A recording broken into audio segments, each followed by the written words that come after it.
Howdy, I'm Scott, and I called Northern New Mexico my home.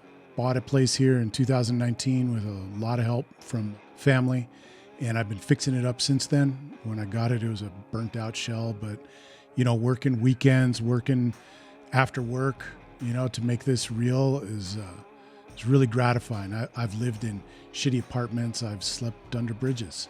I've lived a lot of different places over the years, and I even built a house that got taken by the bank in '07. So having this home here means a lot to me. When I heard about these private equity firms that are buying up trailer parks and basically gutting them for profit, it just really pissed me off, not having a home all my life and now having a place to call my own.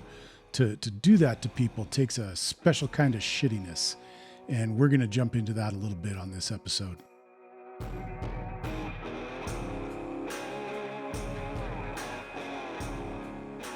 Last episode, we talked about Joe Lonsdale, the billionaire who's behind making homelessness a crime in Kentucky. This episode, we're going to be talking about another fucker at the top, Randall Smith, good old Randy, who's the founder and chief investment officer of a private equity firm that specifically targets low-income housing, sometimes driving people into bankruptcy or eviction. There's no honor in this, all for his billions so that he can have how many homes? Well, we'll talk about that in a bit.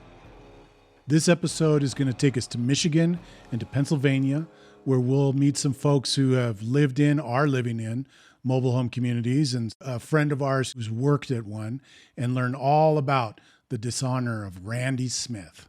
Dishonor is a production of Punch Up. We're building a home for poor and working white men to come together to fight for justice and freedom for all, to stick it to these fuckers at the top who are just taken from us, taken from our families, taken from our communities. If you like what you hear, come check us out at punch-up.org. That's where you'll find us. Click the link, go and become a supporter, become a member. We'd love to hear from you. All right. Hey, Theo, I appreciate you taking some time with us today. I really wish I could be there with you in person. That would have been super damn cool, but unfortunately, we're going to have to do it this way. So first off, what was it like when you moved in? There was quite a lot more people here. I mean, the nice thing about these communities is when they work well, it's like a model kind of a community where people are tight, they know each other, they look out after each other, they know the kids, they know all the kids' names. It's the best environment to raise kids and family. And we got folks like this guy over here, third generation family owns the same home. He's got his kid there, his grandfather owned that place. That's the way a community ought to be. People looking out after each other. My understanding of what you've gone through is this company, Alden Global Capital, purchased the property, and that is run by Randall Smith. But that's through intermediaries. You never really get him coming in and saying, "Hi, I'm Alden, here's my credit card, I'm buying the park." He's the beneficial owner that's hiding behind all these shell companies. Okay. We own property too. We own the home. We're just renting the dirt. You own the house. Yeah. And Homes of America owns the property and the infrastructure. Yeah. So tell me about the water. Oh, the water, man. The water's awful. Water's going off all the time. Then when it comes on, if it's low pressure. But I just tell them, look, just don't drink the water. And you can just look at the way they take care of their own stuff. I mean, here's their maintenance area. And these are their rental homes, and they've got skirting falling off. And they don't even mow the vacant lots. And now this is the clubhouse. And as you can see from the outside, they got broken windows into the ceiling, and you can see the weeds growing up. So it's completely abandoned, like they don't care. Look at this. They screwed the rent drop shut. They should just write "fuck you." And as you can see, the mailbox locks are not exactly in the best shape. There's 600 mailboxes here. But we only got about 60, about 10% is only that. All these empty boxes, there's a story on every one of them. I knew the folks that lived here said, oh, these guys didn't fix anything. I had all kinds of problems with the house. They wouldn't fix it. So he said, I said, no, I'm leaving. Nice lady here, lived here. Name was Beth. They kicked her out, her and her family. And now we're coming up on one of their evictions. This is how they roll. When you get evicted for, $1,000 a month lot rent. They were charging this lady $1,000 a month. She just couldn't keep up, and then they evict her. And honestly, they don't care if they have residents or not. Why? Because this is really just a financial debt play. 3 to 5 years, they want to put enough investment and then be able to go to the bank. They pour a bunch of driveways, bring a bunch of cheap houses in, say the houses are worth 5 times what they paid for them, to basically borrow 120 to 150% of what this property is actually worth. But these are all separate companies that are all like basically set up as disposable entities that when you sue them, they just fall apart. So this fucker Randy is basically just preying on folks who got nothing left to lose and nowhere to go, nowhere to turn, that people are just going to forget about, just out there somewhere in middle America, out in who knows where, some township, can't remember the name of the damn place, but he's going to make money on it because over in Wall Street, he can buy and sell that chip for a whole lot of fucking money. This isn't just like 1 or 2 bad guys. Right. This is a plan. They got a plan. This is a brilliant plan. This stuff is going on all over the place, not just in Theo's home in Michigan, but also all over the country. And we're going to talk right now with our friend Tyler. He's in Pennsylvania, and he has both lived in manufactured home parks as well as been a maintenance guy at one of these parks. And he's got some insights into how management plays their game.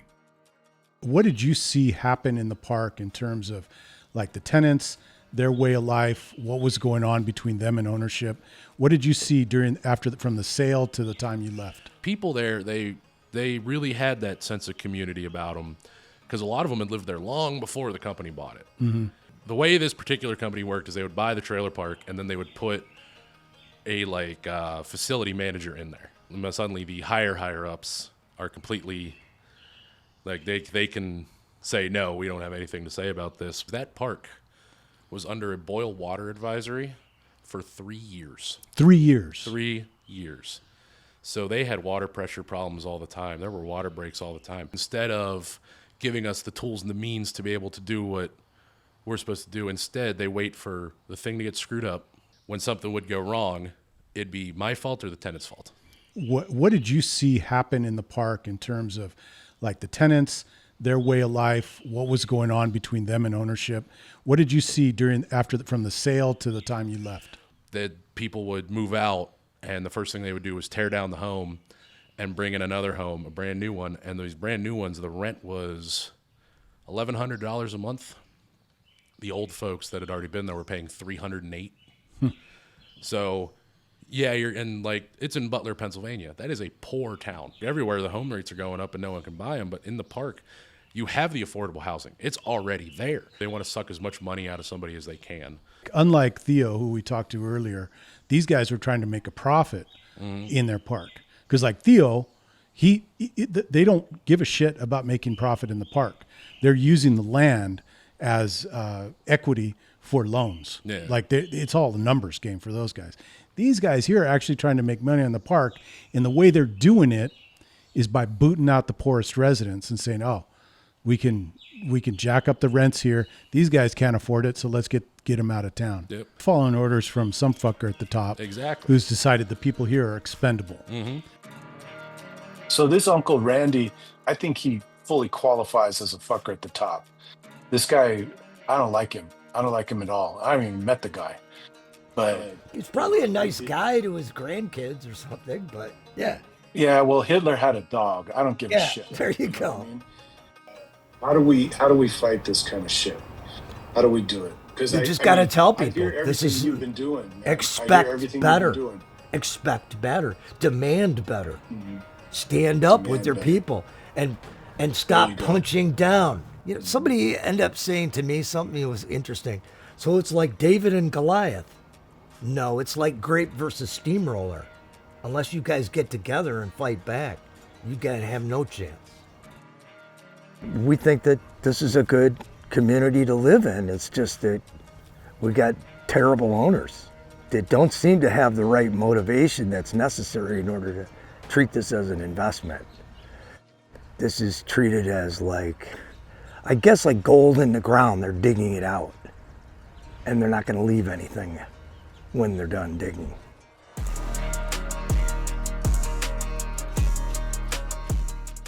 Now, Theo and Tyler have become experts in all of this stuff because they've had to. They've been living it, they've been fighting it, they've been working in it.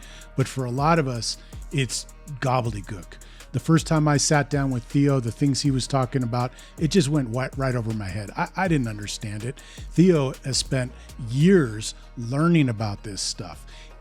It ain't that complicated. They just put it into a bunch of words that try to confuse us with their equity and margins and I don't know what. But anyway, we're going to take a minute and break it down because all of us can grasp this. And when we see what it really looks like, then we'll understand the dishonor of this bullshit way of making billions for Randy Smith. Last episode, we talked about Joe Lonsdale, and lucky for us, Joe loves the camera. And he's got lots of quotes and lots of interviews that he's done. And basically, we let him speak for himself to show his fuckery. Well, Randy's a different kind of animal. He's cagey. He doesn't like to be out there, man. So we had to dig a little deeper to find out about what he's doing and how he's hurting people doing it. So Randy Smith, as Theo and I were calling him, is the founder and chief investment officer of Alden Global Capital. That's a hedge fund that manages over $2 billion in assets. In 2007, The Nation reported that Randy and his wife, through their personal corporations, owned 17 mansions in Palm Beach, Florida. Thanks to the good people over at Private Equity Stakeholder Project and MH Action, I've actually got a list of those 17 mansions right here, and I want to take a second and read how much Randy and his wife paid for a few. So I see 8.1 million, 10 million, and this is the same guy who's evicting poor and working folks from their trailers. And here's one, 25.3 million. Smith has now sold off a bunch of these mansions for $57 million more than he paid for them. I mean, damn. Plus another $54 million appreciation on the mansions that he still owns. I just looked it up, and one of his mansions is over 15,000 square feet. This fucker is sitting on 17 mansions. He owns 17 mansions that are his to live in and buying and selling them like monopoly money.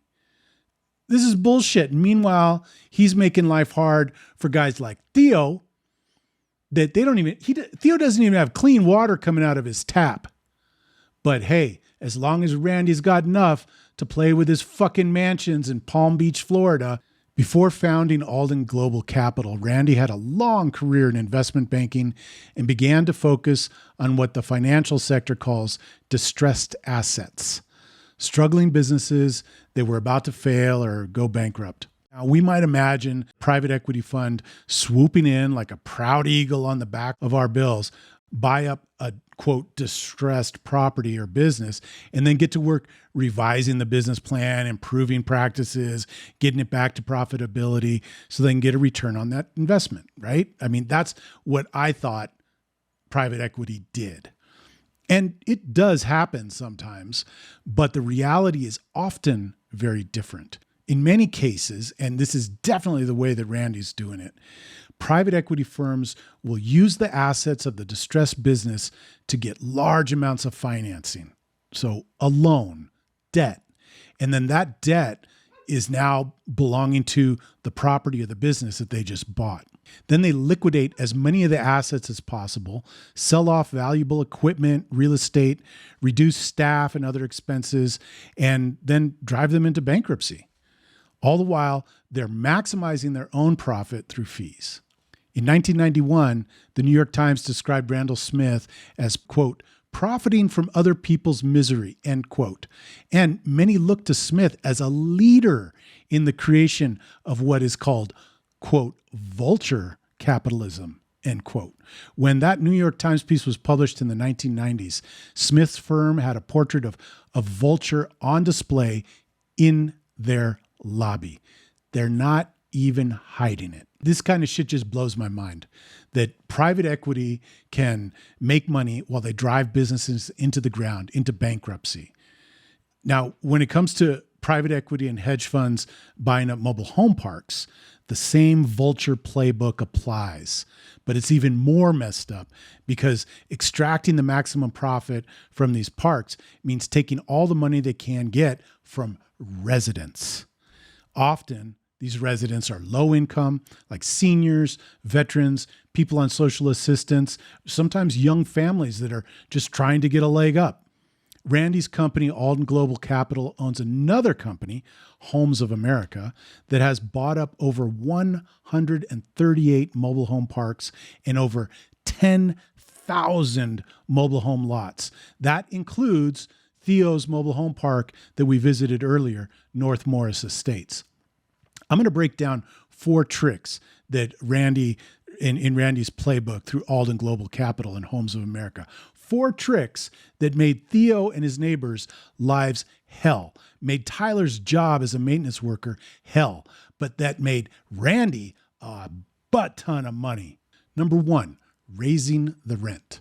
Tyler talked about this trick earlier in the show, and it's a common trick across their mobile home parks, with one park's lot rent increasing by almost 100% after Alden took it over, and many others increasing by around 50% over just a few years. I mean, imagine it. A lot of these folks on fixed incomes, they're paying, a couple $100s a month for the lot fee. Let's call it $500 a month. Got a Social Security check and maybe a little bit from the 401k. And then in a couple years, it's $1,000. Remember, this trick is a big winner because when lot rents go up, the value of the property goes up, and then they can borrow more money from the bank against that value. So their only option is to keep paying the higher and higher lot rents until they have no money left and are driven into bankruptcy or evicted from their home. And that leads us to Randy's next trick. Trick 2, evictions. In 2023, North Dakota's Daily News reported on evictions at 3 local Homes of America manufactured home parks, accusing the company of operating an, quote, eviction mill. In their parks in the Tampa Bay area, just a few hours from all of Randy's mansions in Palm Beach, Homes of America brought over 470 eviction actions against their residents. This disgusts me. Trick 3, cut services, fire staff, reduce maintenance. Remember the busted swimming pool, the abandoned community center, the overgrown lots, the shitty roads, the brown toxic tap water at Theo's park, or Tyler's stories about how he didn't have the tools he needed and was even directed to not perform maintenance on some of the homes. These are all the ways that Homes of America diverts costs while still keeping the book value of the property high so they can keep on borrowing more cash and making more money. And trick 4, the shell game. Just like Randy is really fucking good at staying out of the media and out of the public spotlight, he's also real good at using shell companies within shell companies to protect him and his mansions from the hell that he creates for mobile home park residents. Here's an example of how he pulls off this trick, because Randy did not directly buy Theo's park. No, far from it. Alden Global Capital. That's the first shell in the game. Homes of America. That's the second shell in the game. North Morris Estates, MHP LLC. That is the third shell in the game. North Morris Estates, MHP LLC owns Theo's park. North Morris Estates. That's the fourth shell in the game and the fourth layer of protection for Randy. After years of fighting, Theo and his neighbors just had a big win.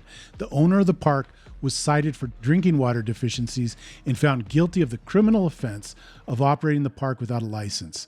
The criminal conviction came with a $25,000 fine and an order to sell the park.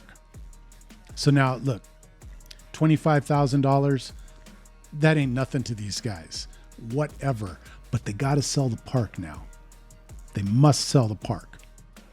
So this shell game means that even when the owner of the park was criminally convicted, it doesn't mean that Randy was criminally convicted or that Randy had to pay the fine. Even if North Morris Estates went bankrupt, Homes of America and Alden Global Capital could still walk away, having sucked all the value out of it for years and having used it to borrow loads of cash that they used to make even more money. So those are 4 of the tricks from Randy's playbook that allow him to profit. And in the words of the New York Times, quote, profit from other people's misery. It's incredible. It's private equity getting into the home business, and they're looking at these homes and the people in them as chips they can trade on the market. And the less money they got to put in, the less money they got to invest, the more money they can pull out in the form of loans, using it as collateral, buying and selling amongst their corporations, taking a loss, right? A tax write-off, whatever. It's all a money game. Trailer parks are about the only game left in town, right, where people can afford to live, and that's quickly changing. Because sometimes, like, we call these structures mobile homes, right, but the truth is they're not really mobile, and the vast majority of trailers across this country, where they're sitting right now, is where they're going to stay. These corporations, private equity firms, companies like that, they know that in these trailer parks, you got people, you kind of got them by the balls. I'm going to raise the rent on you. I'm not going to fix the water. I'm not going to provide any more amenities. We're not paving the driveways or the roads or whatever. We're not fixing anything. Mm-hmm. But what you got to do now is pay another $100, another $200, another $300. And they know that, like, you have to eat that cost. Right. And like, I think about, Randy over there in his office, sitting there on his computer looking at a spreadsheet, and he's looking at numbers. He's looking at numbers mm-hmm. and zeros. He may have heard of Theo, because Theo is becoming a pain in his ass, bless his heart, right? And God bless you, Theo. Right? Go Theo. But how many of his other tenants could he actually name? Exactly. Yeah. They're just they're ticks on the mm-hmm. on the spreadsheet. And one of the things that is wild to me that we've learned in Kentucky, because when I started getting together with some of my neighbors across the state, and we were asking ourselves questions about, like, how in the hell are we going to afford to live anywhere anymore, because everywhere is so expensive. We learned a lot about evictions and how evictions happen. One of the wild things, we were talking earlier about how a lot of mobile homes are not actually mobile. Yeah. So say I live in a trailer park here in Kentucky, and I can't pay the lot rent, right? And say I'm late or behind or whatever.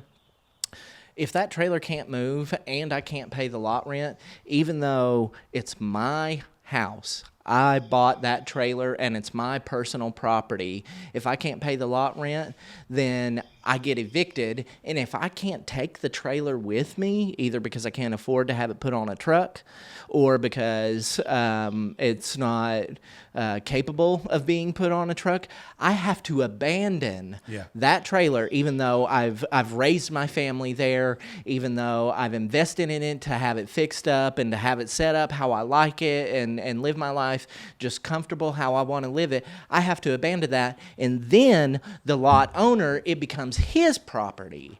And then he can rent that trailer to a new tenant. Yeah. And how is that not, that is by definition to me stealing. Who is on our side except for us? Exactly. I mean, seriously, I hear the fucking advertisements mm-hmm. from Democrats and Republicans, from all these political parties.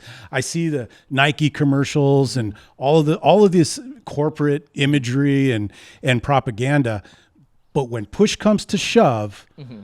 The working folks, the poor folks, the homeless folks get tossed under the bus. Throw them in jail. Get them out of here. I don't care where they go as long as they fucking go. And Randy is sitting in a dark room. Nobody's seen him.